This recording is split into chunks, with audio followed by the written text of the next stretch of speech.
East everyone. I am working on bandolier bag for my kid. So we were at the Revolutionary War event in uh, not Newport, Huntington Beach this weekend on Saturday, and it was fun. And there's this kid dressed up as a Mohawk warrior. He was to the nines. He had the wool leggings, the wool flat tip breechcloth, the white trade um, shirt, brass gorget, some type of fur bandolier, and he shaved his head in the front. He had black and white face paint, a ponytail, all the stuff. This kid was cool. And I'm like, hey, Michael, you like that? You want to have clothes like that? He's like, yeah. So I'm working on Mvskoke, historical Mvskoke stuff. So this is going to be his bandolier bag. It's still in progress. I just cut it out today. I have one for myself. I started like a year and a half ago. It's been in development hell ever since. It's actually more of a Seminole style, I believe. Big deal. There's so much overlap. But I'm going to undo the edges. I'm going to totally fix this thing. But this is going to probably get shelved. I'm going to do another one of these for myself. This is old grainy fabric I've had for a while. And in fact, some of it, it's been in storage, got kind of damaged, whereas the other side is fine. This is going to probably become Michael's leggings and maybe his breechcloth once I line it with some cotton and, of course, edge it with some of this tape. Now, this guy here, I'm going to keep the tip low. I may not actually add little bells on the bottom, which I will on mine, but all of it's going to get edged with this blue tape, and it's going to be seamed more nicely on this than on that one.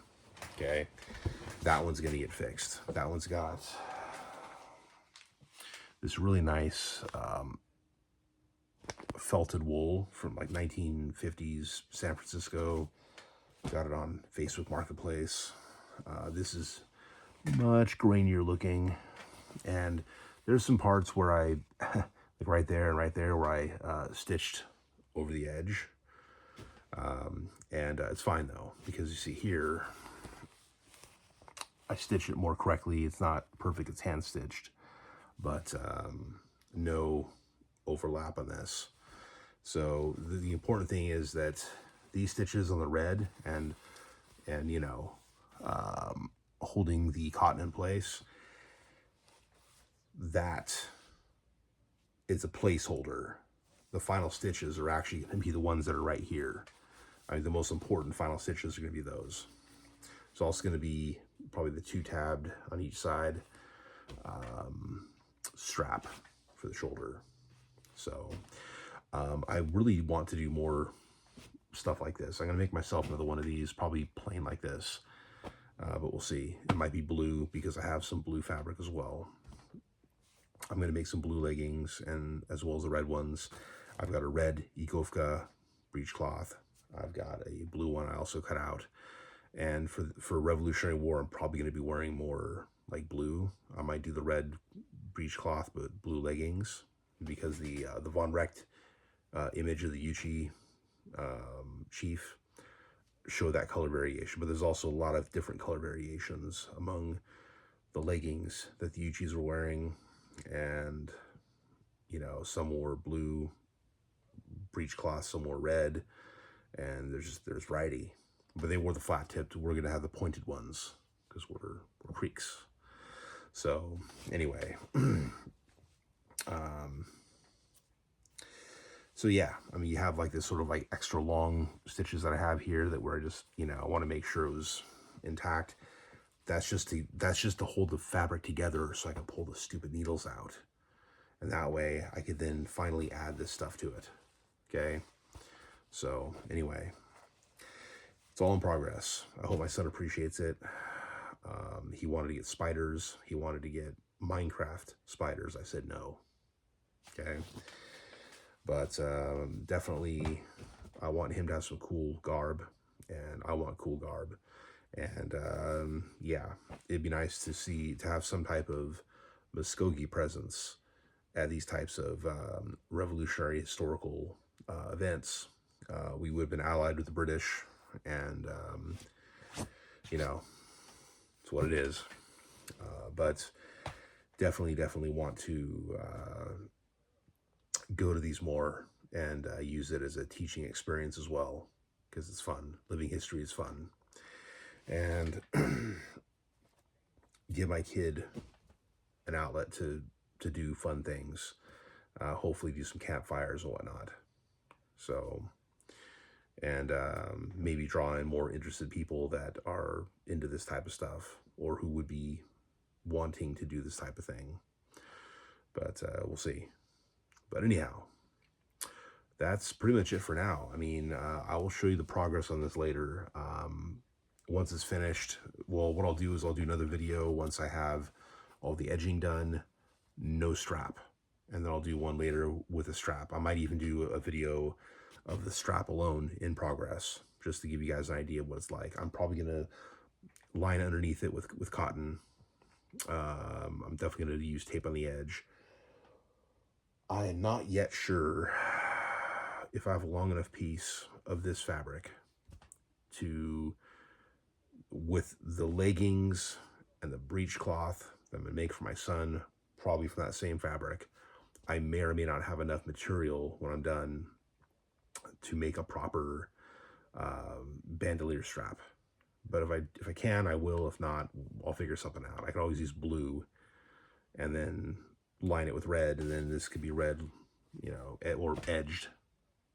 Rather, okay, I can do blue edged with red, and this could be red edged with blue. We'll see. The colors were not always uniform, so it doesn't all have to be exactly the same. I can literally, you know, do this with more of a teal color and still have red leggings with actual blue tape on them, or blue ones with red tape on them. It's just, there's a lot of variation. I want it to look nice though, and I want my kid to look cool. And our initial leggings might be blue, but I could probably make them some red ones. So we'll see. All in good time. I will keep you guys updated because I know there's people interested. When I did the Mvskoke video a while back, when I just started doing this stuff, I was asked about a pattern. Now, I might be able to put that together, but even then the pattern is subjective to your height and size. Like, keep in mind, I'm a 6'2" tall guy. I got muscly legs and a little bit of a gut right now, not super gut, but some gut. And but I'm a tall guy with thick muscly legs. If you're a skinny dude who's shorter or taller, the pattern may have to be tailored to your needs. And so I wouldn't take any pattern that I might make as like the gospel truth for how you need to wear yours, because you may have to cut the tip before it goes too far past the knees, you know, things like that. So, but I could probably give you a decent pattern for something like this. It's so easy to make. You don't even need me to make you a pattern. Just take some butcher paper and like literally make this kind of shape. And if you want to like tape other pieces back together to correct your pattern, which is what I did on mine, you can do it. It's not hard. It's just paper, you know. And then once the paper pattern is good, you fold it up. You know what you need, and then add a little bit to the edge. And then what do you got? You got enough to fold over, so you can stitch it nicely, and it'll be, you know, nice and clean looking, even for being hand stitched. So anyway, those are my thoughts. Let me know your thoughts, and if you have any interest in this type of thing, because I want to see more of this historical garb out there. Like, not enough people are doing it, and the people that are, like, it's just few and far between. You have people like Jake Tiger of Seminole Nation who does it. You've got there's a couple people, I believe Mika George Thompson and someone else from Ojiapofa, Hickory Ground, who have worn historical garb for photo ops for the whole Hickory Ground issue. But as far as, you know, as far as like who else has this garb and is actually wearing it, you know, I don't know. Like, there's not a lot of people. Like, people are making individual stuff like the bandoliers, but they're not making the rest of it, right? So, anyway, more to come. This has been years in progress. Like, me wanting to make this stuff and have it for me goes back a couple decades. Okay, but like having it for my kid, now that I have a kid, it's like he's got to have stuff like this. He can wear this. He can put his, you know, whatever, you know, just have a bag, put his rocks in it or something, you know, and just be a little Mvskoke kid running around these events. So anyway, but for watching. Have a great night. I'm tired. I can't think straight. Until next time, Hadam Chatlis.